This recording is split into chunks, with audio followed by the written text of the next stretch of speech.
네, 여러분, 어느덧 원격 강의 놀이 이론 마지막 파트입니다. 예, 열심히 여기까지 잘 달려와 주셔서 정말 대단합니다. 그러면 현대적 놀이 이론에 대해서 지금부터 한번 살펴보도록 할게요. 현대적 놀이 이론. 자, 1920년대 이후에 제기된 놀이 이론들을 가지고 우리가 현대적 놀이 이론이라고 하는데요. 대체로 유아의 발달 그리고 학습에 있어서 놀이의 기능이나 역할을 규명하는 데 중점을 두는 경향이었다고 합니다. 이는 현대 심리학의 영향으로 활발해진 아동 관찰 및 교수학습 방법의 연구 등에 기인한다고 볼 수 있겠습니다. 이에 따라 현장 선생님들은 교실에 실제로 놀이를 적용해보고 그 효과를 검증해보는 움직임을 보여왔습니다. 본질적으로 놀이는 굉장히 복잡해서 어떤 이론도 놀이가 유아 발달과 학습에 미치는 영향력을 완전히 설명하기는 어렵습니다. 따라서 학자들의 견해를 종합적으로 참고하여 유아 생활에 있어서 놀이가 갖는 다양한 의미와 가치를 통찰하는 것이 중요할 것이라고 할 수 있겠습니다. 네, 제가 아까 첫 번째 슬라이드를 실수로 넘기는 바람에 지금 다시 2장부터 슬라이드 녹음을 해서 뭐지? 약간 이러실 수도 있는데 이해해 주세요. 네, 프로이트라고 다들 들어보셨죠? 네, 프로이트.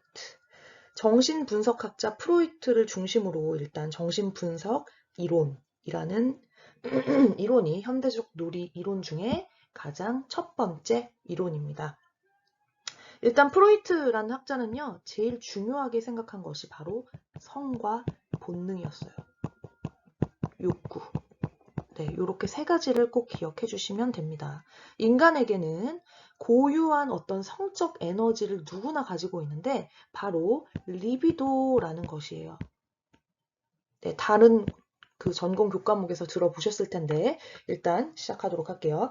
자, 정신분석학자 프로이드가 제시한 놀이 이론으로서 놀이가 유아의 정서 발달에 굉장히 중요한 역할을 한다라고 보는 입장이에요.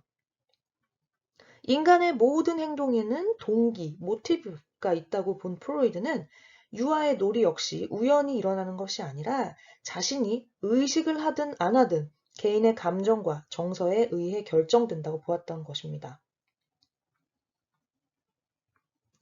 인간은 살면서 굉장히 많은 어떤 부정적, 네거티브한 시츄에이션, 부정적인 어떤 정서를 계속 차곡차곡 쌓아요. 그쵸? 그러면 이 부정적인 정서가 꽉꽉꽉꽉 쌓이게 되면 그 인간은 결과적으로 어때요? 죽음에 이르기까지 굉장히 그 강도 높은 정서적인 불안이라든지 고통, 고난이 있다고 생각을 했어요.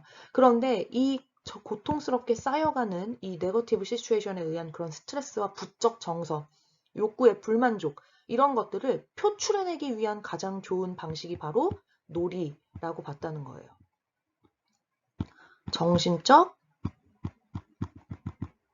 스트레스의 해소, 그리고 플러스 긍정적 정서, 쾌락, 이런 것들, 그리고 본능, 욕구의 충족의 과정이 바로 놀이다라고 봤다는 거예요.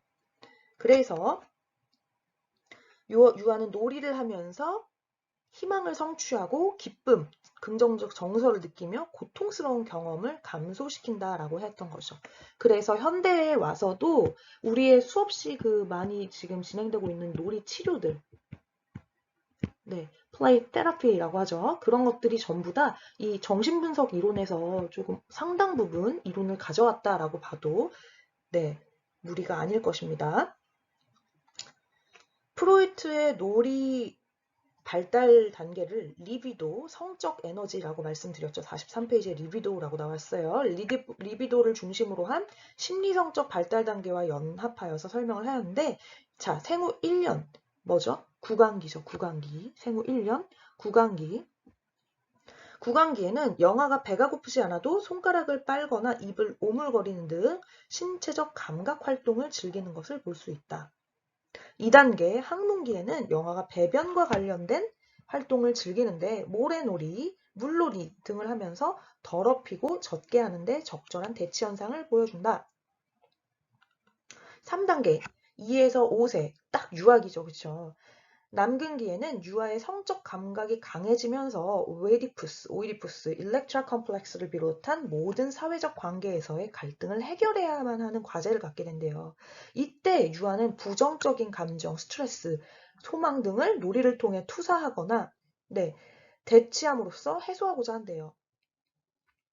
투사는 자신의 충동을 타인에게 전가시키는 것으로서 예를 들어 마법사 인형을 만들어 괴롭혔던 친구들을 혼내주는 어떤 가상놀이를 하면서 자신이 겪은 어떤 스트레스 상황, 갈등 상황을 해결하는 것을 정서적으로 스트레스 해소하는 것을 볼 수 있다는 거죠.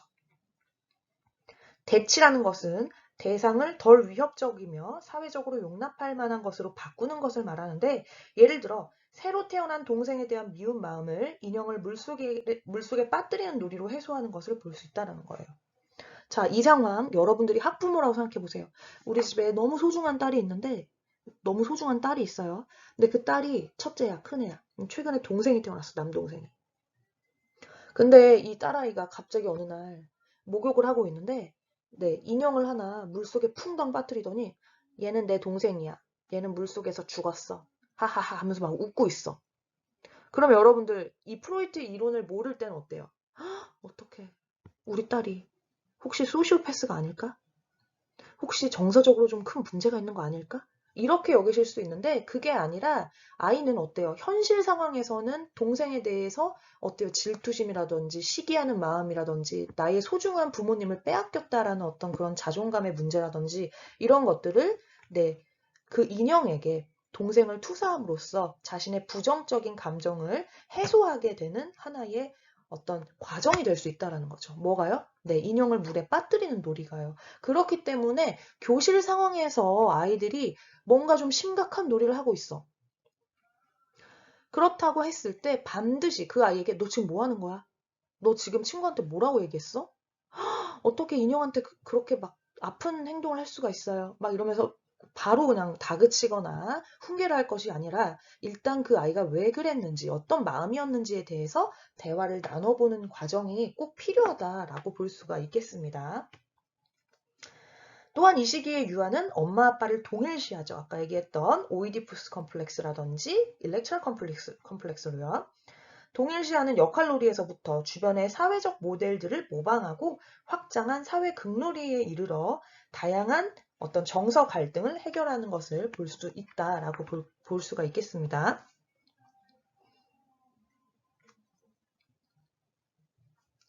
교재 슬라이드 좀 보시면 먼저 정신분석 이론, 놀이가 유아의 정서 발달에 매우 중요한 역할을 한다. 특히 프로이트의 정신분석 이론은 아이들의 어떤 발달에 초점을 맞췄어요? 정서 발달에. 왜요? 이 정신분석 이론이라는 것 자체가요, 심리학에서 뭐라고 표현을 하냐면요, 심리 성적 발달 이론이라고 하죠. 그리고 놀이의 동기라는 것은 쾌락의 추구예요. 부적 정서의 감소. 또한 놀이를 통하여 희망을 성취하고 기쁨, 긍정적 정서, 고통스러운 경험은 감소시킨다. 이 부분이 뭐라고요? 놀이치료의 이론이라는 거죠.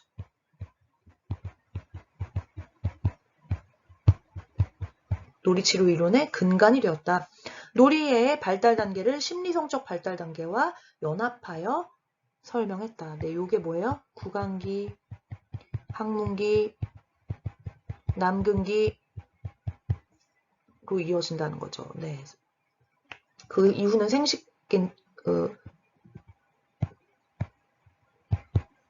인데 지금 일단 우리 유아기는 구강기부터 남근기까지가 중요하기 때문에 요 세 가지만 기억하시면 되겠습니다.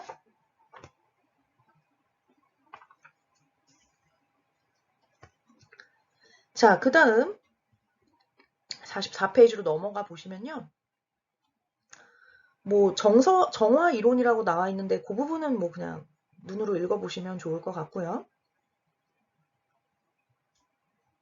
놀이 치료와 관련된 어떤 내용이 나와 있어요. 그렇죠? 한번 지금 눈으로 좀 잠깐 읽어보시고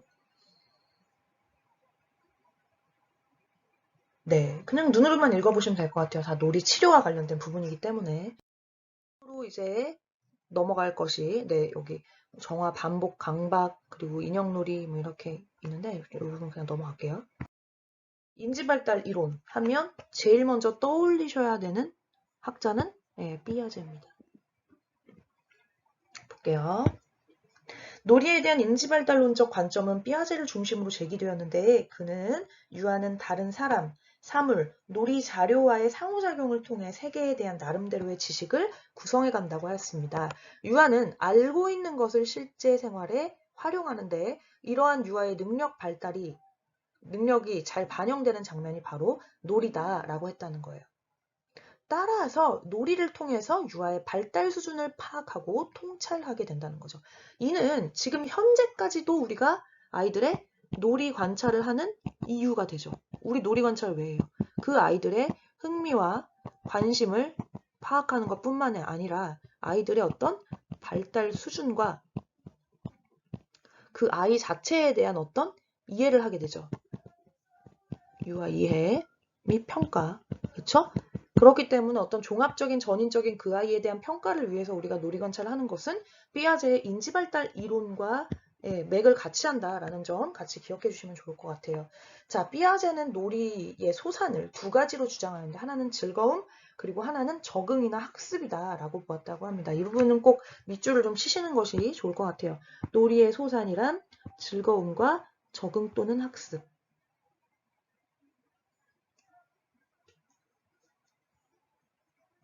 자, 교재 45페이지 두 번째 문단 좀 읽어보도록 하겠습니다. 삐아제는 놀이의 소산을 두 가지로 주장하였는데 하나는 pleasure, 즐거움이고 또 다른 하나는 적응 또는 학습이라고 보았습니다. 적응은 동화와 조절 간의 균형을 요하는 과정입니다. 그런데 삐아제는 이 두 인지기능, 즉, 특히 동화가 조절보다 우세한 상태가 놀이라고 보았다고 합니다. 예를 들어 네, 좀 필기할게요. 동화가 조절보다 우세한 상태. 블록, 달걀, 컵, 모자 등 사물에 대하여 알고 있는 유아가 사회 극놀이를 할 때 블록을 달걀로 표상하고 종이컵을 모자로 활용하는 등 놀이 상황에 맞추어 사물을 본래 기능에서 변형하여 나타내는 것을 볼 수가 있죠. 놀이에서와 달리 조절이 동화보다 우세하게 작용하는 상태에서는 모방이 일어나게 된대요. 즉 모방을 통해 유아는 이전에 알고 있는 것과는 다른 새로운 기술을 획득하게 되죠. 그러므로 삐아제의 관점에서 봤을 때 학습은 새로운 정보를 받아들이는 적응적인 행동이고 놀이는 이 정보를 구성하고 활용하도록 하는 수단이 된다라고 할 수 있습니다.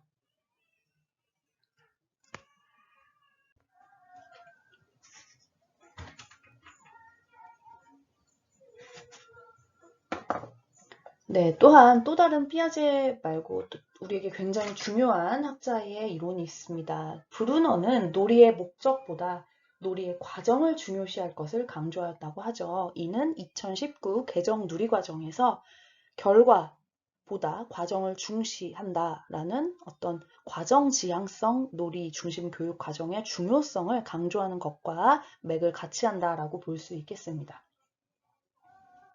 어떤 목표 성취에 대한 걱정 없이 자유롭게 놀이할 때 유아는 새롭고 흔하지 않은 방법들을 창의적으로 시도할 수가 있겠죠. 놀이하면서 시도했던 다양한 시행착오들은 유아가 일상생활 문제를 해결하는 데 연습 과정이 될 수 있을 것입니다. 이런 점에서 브루너는 놀이가 유아의 융통성, 즉 창의적 사고를 증진시킨다고 주장하였습니다. 셔튼 스미스 역시 가장놀이, 네, 가상놀이를 의미합니다. 가상놀이에서 나타나는 상징적 변형이 유아의 융통성을 증진시킨다고 주장하였습니다. 그는 as if 변형을 하면서 유아는 인습적인 사고에서 자유로워지고 새로운 아이디어를 생각해낸다고 하였어요. 여기서 말하는 융통성이라는 것은 창의성을 의미하고요. 그리고 상징적 변형은 매우 중요하기 때문에 여러분들께서 꼭 기억하셨으면 좋겠습니다. 여기서 말하는 상징적 변형이라는 것은요. 놀잇감을 어떤 다른 사물로 상징을 바꾸는 것을 의미하는 거예요. 네, 아이들 자유선택놀이 시간 잘 관찰해보면 너무나 빈번히 일어나는 과정이 바로 인지발달 이론의 셔튼 스미스 학자의 상징적 변형의 과정이다 라고 볼 수가 있겠죠. 그러면 놀이 관찰을 여러분들이 실습 나가서 관찰 기록을 쓰잖아요. 그럼 그때 직접적인 어떤 일화 기록이기 때문에 뭐 땡땡이는 장난감 전화기를 가지고 뭐 시장놀이 할 때 파는 가지로 대체하였다. 뭐 이런 식으로 쓸 수 있어요. 그렇죠? 이거는 가지야 라고 했어요. 그런데 이런 직접 화법이 관찰 과정에서는 필요하지만 실제로 관찰 및 평가에 대한 내용을 교사가 작성할 때는 이는 셔튼 스미스의 상징적 변형이 일어난 것으로 보인다. 따라서 땡땡이의 인지 발달 수준은 네, 뭐 일반적이다라고 볼 수 있다. 뭐 이런 식으로 평가를 할 수가 있다라는 거죠. 이해되시나요? 네. 그 다음으로 넘어갈 이론은 사회문화적 상호작용 이론입니다. 이때 기억하셔야 한 학자분은 비고스키입니다. 흔히 우리가 비고스키와 그리고 삐아제를 같이 인지발달계의 양대 산맥이다라고 보는데요. 삐아제는 순수 인지발달, 개인의 초점을 맞췄다면 비고스키는 개인보다 조금 더 확장된 사회까지 확대를 해서 이론을 정립했다라고 보시면 되고, 사회라는 것 보시면 아시겠지만 교사와의 상호작용 그리고 유아, 즉 또래들 간의 상호작용을 강조했다. 네, 물론 부모도 포함되겠죠? 네, 라고 생각하시면 되겠습니다. 자, 러시아의 심리학자인 비고스키 역시 인지발달에 관심을 두었는데 중요한 것은 인지발달을 가져오는 주요 변인이 사회문화적 상호작용이라는 점이에요. 유아가 생활 환경에 적응하기 위해서는 익혀야 할 지식, 기술 및 문화적 가치와 신념이 있고 이것들은 유아 주변의 부모, 교사, 형제, 친구 등과의 상호작용을 통해 유아에게 형성된다고 보았습니다. 유아가 친구나 성인들과 지지적인 상호작용을 할 때 그는 아이디어를 표현하고 문제를 해결하는데 사회문화적으로 적절한 방법들을 발견하게 되죠.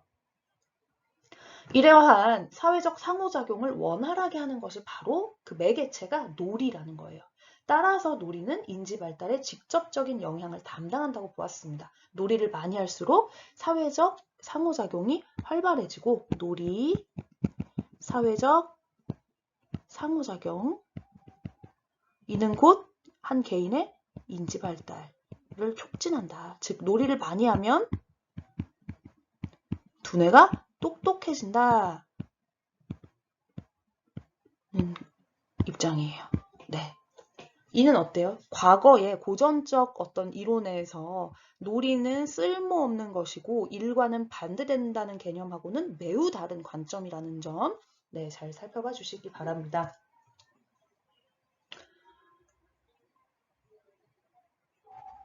어린 시기의 유아는 추상적인 사고를 하지 못하죠.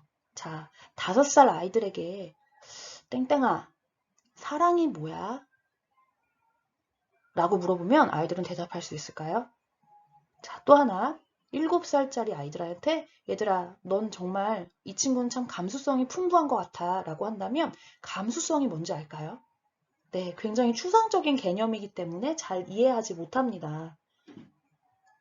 이럴 때 이런 추상적인 사고를 가능하게 해줄 수 있는 하나의 학습이 놀이가 된다라고 보시면 될 것 같아요. 비고스키 입장에서. 특히 좀 더 단순한 예시를 들자면 실제로 진짜로 홀스, 말을 보지 않고는 말이 어떻게 생겼는지, 어떤 동물인지 생각해내기가 어렵겠죠. 이때 상징놀이를 할 때 유아들은 막대기 같은 사물을 말이라고 가정하여 사용하곤 해요.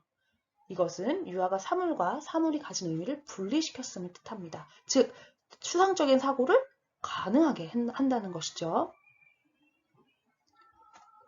이와 같은 점에서 비고츠키는 상징놀이가 유아의 추상적 사고 발달의 중요함을 강조하고 나아가 사회 극놀이에서 구성원들 간의 사회적 상호작용을 통해 인지 발달을 더욱 확장시킬 수 있다는 것을 강조하였습니다. 네, 비고스키의 사회문화적 상호작용 이론에서 여러분들이 중요하게 생각하셔야 되는 부분은요. 바로 이 부분, 입장, 사회적 상호작용, 그리고 유아의 추상적 사고 발달을 위한 놀이가 매개체, 그리고 놀이는 인지 발달에 직접적인 역할을 담당한다고 보았다는 것입니다. 그 다음으로 우리가 살펴봐야 되는 이론은 생태 이론입니다. 한 번쯤 다 들어보셨죠? 브론펜브레너의 중심으로 그 체계 이론을 생각하시면 돼요. 외체계, 내체계, 중간체계, 미시체계, 거시체계 그 체계에 대한 이론이 바로 브론펜브레너의 생태 이론이죠. 인간과 환경과의 상호 관계성을 탐구하는 생태학에서도 놀이가 유아의 발달과 학습을 지원한다는 점에서 매우 중요하다고 강조하였습니다. 특히 생태학적 관점에서 브론펜브레너는 유아 놀이의 질을 결정짓는 환경 요인으로 다음의 세 가지를 제시하였습니다. 첫 번째, 유아의 물리적, 사회적 생활 환경입니다. 물리적, 사회적 생활 환경이라는 것은 무엇일까요? 네, 당연히 유치원의 어떤,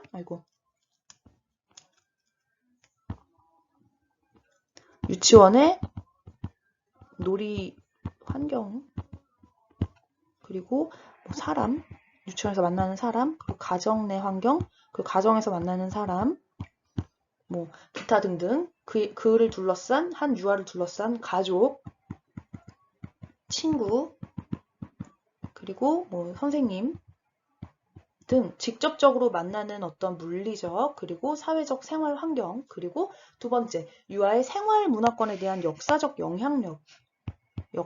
영향력입니다. 과거를 의미한다고 보시면 되겠습니다. 과거로부터 축적된 하나의 문화가 영향을 미친다. 그리고 마지막으로 유아의 생활 문화권 내재된 문화적, 이념적 신념들도 해당이 된다라고 보실 수가 있겠습니다. 이 요인들은 서로 복잡하게 얽히고 서로 영향을 주고받으면서 유아의 놀이 구조에 다양하게 작용합니다. 따라서 생태 이론가들은 주로 유아가 놀이하는 방법에 영향을 끼치는 것은 무엇인가? 놀이가 어떻게 유아 학습 방법에 영향을 끼치는가 등에 초점을 두고 연구해 왔습니다. 유아의 놀이가 이루어지는 다양한 환경, 예를 들면 가정, 유치원, 어린이집, 공원 등 및 놀이에 영향을 주는 다양한 요인, 가정 문화, 유아교육기관의 철학, 지역사회 문화, 정치적 풍토 등을 탐구하고 여러 환경 및 요인들 간의 상호작용이 유아의 성장과 발달에 어떻게 영향을 주는지 연구해 왔습니다.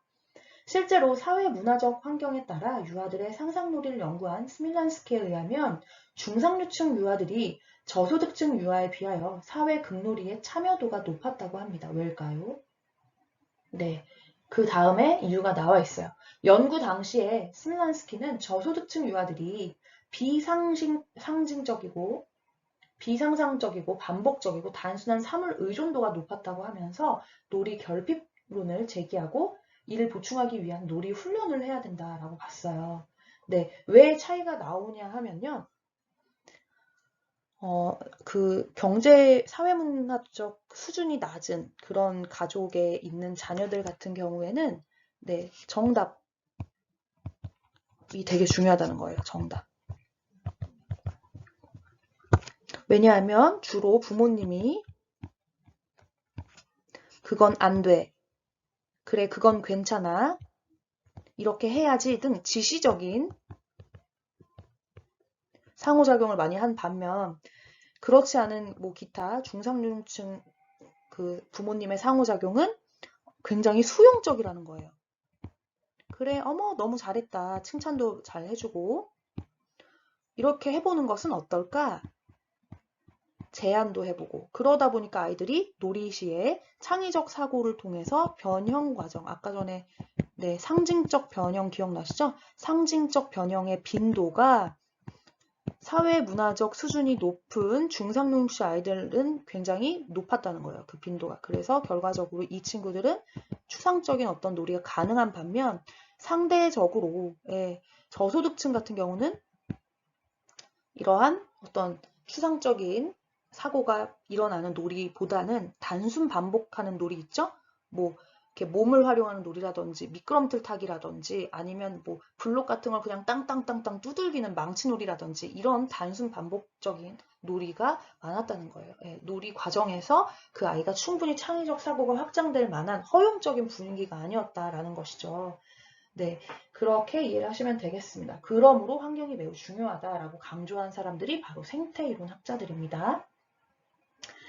마지막으로 각성 조절이 있는데요. 각성 조절 이론은 그렇게 중요하진 않지만 한번 그냥 여러분들이 직접 리딩을 해보세요.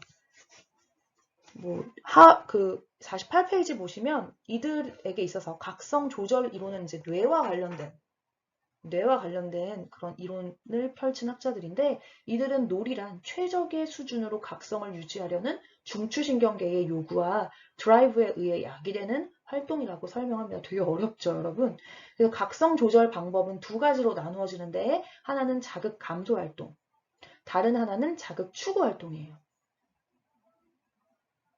그래서 자극 감소 활동을 위한 놀이는 정적인 놀이, 그리고 자극 추구 활동은 동적이고 굉장히 엘틱한 그런 놀이, 그렇게 좀 놀이를 통해서 어떤 뇌의 신경계의 그 조절을 도모한다라는 각성 조절 이론입니다. 놀이란 최적의 수준으로 각성을 유지하려는 중추신경계의 요구와 추동에 의해 야기되는 활동으로, 네, 여기 이렇게 나와 있죠. 적용 예시, 유아교육에서 중요한 이유는 이거예요. 동적인 활동과 정적인 활동의 균형적인 일과 운영을 하는 이유, 그리고 실내 환경과 실외 환경이 조화되는 이유. 네, 우리는 항상 반드시 1일 1시간 이상의 바깥놀이를 법적으로 편성하게끔 되어 있어요. 누리과정에서. 그쵸? 그리고 활동 과제의 난소 고려 등이 있다라고 보시면 되겠습니다. 자, 여기까지가 놀이 이론이었습니다. 자, 수업 들어주셔서 감사하고 다음 시간에 또 다시 찾아뵙도록 할게요.